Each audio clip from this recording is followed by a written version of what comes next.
नमस्कार, स्वागत है आपका inexlive.com पर। आज के इस विशेष कार्यक्रम में हम आपकी मुलाकात करवा रहे हैं फिल्म और थिएटर की जानी मानी शख्सियत मकरंद देशपांडे और न्यू कमर आहना कुमरा से। स्वागत है मकरंद आपका, आहना आपका। एक बार मैंने कहीं आपका एक इंटरव्यू पढ़ा और वो जाना कि आपने कहा था कि आप फिल्में इसलिए करते हैं क्योंकि आप थिएटर करना चाहते हैं। तो लेकिन ज्यादातर लोगों का मानना ये होता है कि थिएटर फिल्में इसलिए की जाती हैं, उससे कामयाबी मिलती है, उससे पहचान मिलती है, शोहरत मिलती है। तो वो आपके लिए एग्जिस्ट नहीं करती है? मुझे लगता है कि मुझे क्योंकि स्वदेश का मकरंद पांडे ज्यादा याद आता है। करेक्ट। और मैं सच बताऊं, ये बहुत पहले आपका अपने साथ एक निजी डिसीजन होता है। जी। मुझे ऐसा लगा जब मैं कॉलेज में था या कॉलेज से जब बाहर निकला, मेन स्ट्रीम हिंदी फिल्में मुझे बहुत पहले मिली, लेकिन मैं खुश नहीं था। और जहाँ तक पॉपुलैरिटी का सवाल है, मुझे ऐसा लगा मैं बचपन से पॉपुलर ही था। मतलब सड़क पर खेलते ही रहते थे, हम घर में पॉपुलर ही थे, बाहर सड़क पे खेलते थे, अच्छा खासा क्रिकेट खेलते थे, तो स्कूल में इतनी एक्टिविटीज करते थे। तो मुझे पॉपुलैरिटी का ऐसा कभी कुछ नहीं था कि मुझे खुद को मजा आना चाहिए। मेरी जिंदगी में मुझे हमेशा से ये रहा कि मैं जो कर रहा हूँ उससे क्या मैं खुश हूँ। और आप जैसे जैसे बड़े होते हो, आपकी उम्र बढ़ती है, आपको ऐसा लगता है कि ये मैं क्या कर रहा हूँ।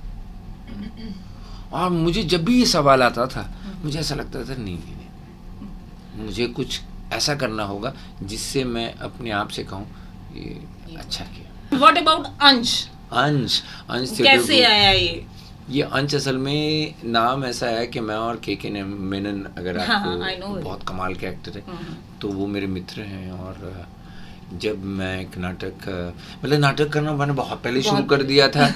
पृथ्वी मेरी जन्मभूमि रही, आप ये कह सकते हैं, बतौर एक राइटर निर्देशक। और जब नाटक करना है तो ग्रुप का नाम भी तो होना होगा।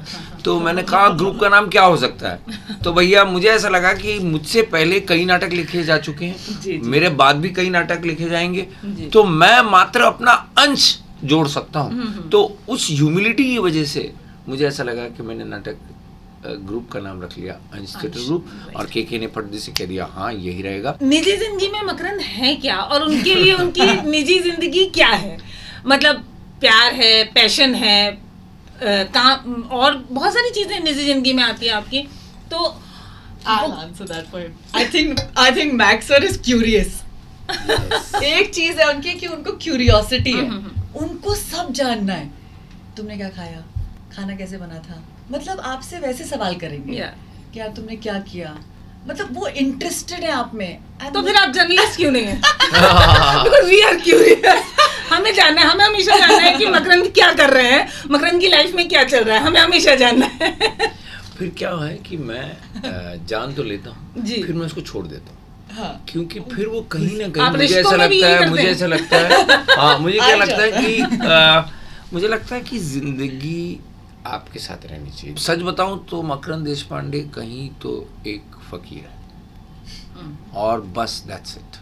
और उसकी वजह से मुझे ऐसा लगता है कि मेरे पास बहुत कुछ है, क्योंकि मुझे किसी चीज़ को हासिल नहीं करना है। और जब हासिल नहीं करना, अगर आप मुझे अभी एक सवाल पूछ लो तुम्हारा ड्रीम रोल कौन सा है, मैं नहीं बता पाऊंगा। आप मुझे बोल दो आपका अगला नाटक कौन सा होगा, आपको नहीं चाहते कि आपको ऑस्कर मिले या आपको, मैं कहता हूँ नहीं मिले, क्योंकि मेरी उसके लिए फिर अभी से काम करना पड़ेगा। अब मुझे लगता है मेरी जिंदगी मेरा ओलंपिक है, मेरे कोई 4 साल के बाद आने वाला ओलंपिक नहीं, या कोई हर साल आने वाला ऑस्कर नहीं। मुझे लगता है जिंदगी एक चलती रहे, उसमें आप अपना योगदान देना चाहते कर ले, उसके साथ जुड़े रहें। और हमारे पास मैं इतना कह सकता हूँ, आज मेरे पास जिंदगी जीते जीते क्या आया है, तो भैया मेरे पास नाटक है, एक माध्यम है।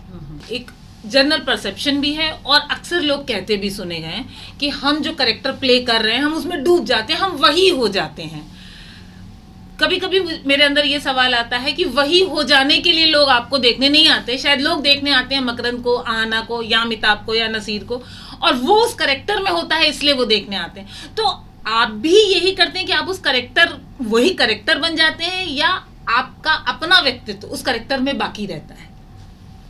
मुझे ऐसा लगता है कि व्यक्तित्व जो होता है ना वही इंटरेस्टिंग बनाता है। नहीं तो एक किरदार के लिए आप फिक्स होते हो, आपको कास्टिंग कर ले जाती है। जो मुझे लगता है सिनेमा खास करके जो माध्यम है, वहां पर बाहर से दिखना बहुत जरूरी होता है आप जो किरदार है। पर जहां तक थिएटर के माध्यम है, मुझे लगता है suspension of disbelief is very high. तो यहाँ पर मुझे ऐसा लगता है एक्टर बहुत अच्छा होना चाहिए, लेकिन उसका अंदर जो है वो आदमी जो व्यक्ति है वो ज्यादा निखर आता है। उसके लिए चैलेंज है। आपको भी ऐसा ही लगता है? एक स्विच ऑन स्विच ऑफ का होता है। हाँ। आप मुझे लगता है कि मैक्स सर जब सर का रोल करते हैं, वो हमारे लिए सर ही हैं। हाँ। तो हम हम लोग उनको वैसे ही देखते हैं। तो वो कभी कभी प्ले में कुछ नई बातें निकल आती हैं। जी, तो जो हम लोग फिक्स नहीं करते हैं ये चीजें, और थिएटर का वही ब्यूटी वही है कि आप फिक्स नहीं करो। समा बनना चाहिए, मुझे लगता है समा बन गया। सर हाँ बोलते हैं कि घटते घटते नाटक घटता है। हाँ। जब तक नाटक घटे ना। आई रिमेम्बर जब मैंने पहली बार उनके साथ काम किया था। हाँ। मैं जब नसीर सर के साथ काम करती हूँ, एक टेक्स्ट हम लोग लेकर चलते हैं और हम अ का द नहीं कर सकते हैं। हाँ। हम कुछ नहीं चेंज करते क्योंकि शेक्सपियर हम कर रहे हैं। हाँ। या हम जॉर्ज बर्नार्ड शॉ कर रहे हैं। हाँ। इसमें चुगताई कर रहे हैं। हाँ। तो जैसे इस्मत आपा ने लिखा है हम वैसे ही बोलेंगे। लेकिन सर के प्लेस सर खुद लिखते हैं। हाँ। तो सर का जब मन करे उसका टेम्पो बदलना है, सर बदल देते हैं। हाँ। तो पहले 2 शोज में तो मैं बड़ी हिल गई थी। सर तो कुछ भी बोल रहे हैं, ये लाइनें तो हमने नहीं। इन्वॉल्व रहो। कभी दर्शक, अभी कानपुर का अभी शो है, हाँ। तो वो दर्शक जो बोलेगा, जो कहेगा, उसके हिसाब से हमारा टेम्पो बना रहेगा, बदलेगा। और मुझे लगता है लाइव मीडियम का काम ही है। आपने आमिर के साथ काम किया, शाहरुख के साथ काम किया, आपने अमिताभ जी के साथ काम किया, क्या वाकई इससे फर्क पड़ता है? इट रियली मैटर्स कि आप जब न्यू कमर है या आप अपने आप को स्टैब्लिश करना चाहते हैं, उस वक्त वाकई फर्क पड़ता है कि आप कितने बड़े कलाकार के साथ काम कर रहे हैं? नॉट इन कंसिडरेशन कि वो कितना बड़ा एक्टर है, उसकी कलात्मकता कितनी बड़ी है, मैं उसकी बात नहीं करी, उसका स्टारडम कितना बड़ा है, क्या वो मैटर करता है? आई थिंक ऑडियंस के लिए मैटर करता है। अभी मेरे टाइम तो ये था कि मैं एक्चुअली तब तक काम किया हूँ आमिर और शाहरुख के साथ, जब वो लोग आमिर और शाहरुख नहीं थे। हाँ। मतलब यहाँ तक कि हुआ कि के दौर में तो काफी नहीं, कयामत से कामत। हाँ, कयामत से कयामत। और आमिर तब, अगर लोगों को पता हो ना हो, तब मैं थिएटर में मेन रोल करता था और आमिर तब बैक स्टेज, क्योंकि वो एक्सपीरियंस लेना चाहता था to become a film hero. तो जब जब नासिर हुसैन ऑफिस में जब मुझे आमिर मिला, तब मैंने कहा तू यहाँ क्या कर रहा है? तो कहता मैं हीरो हूँ इस फिल्म का। तो मैं हंसा भी था।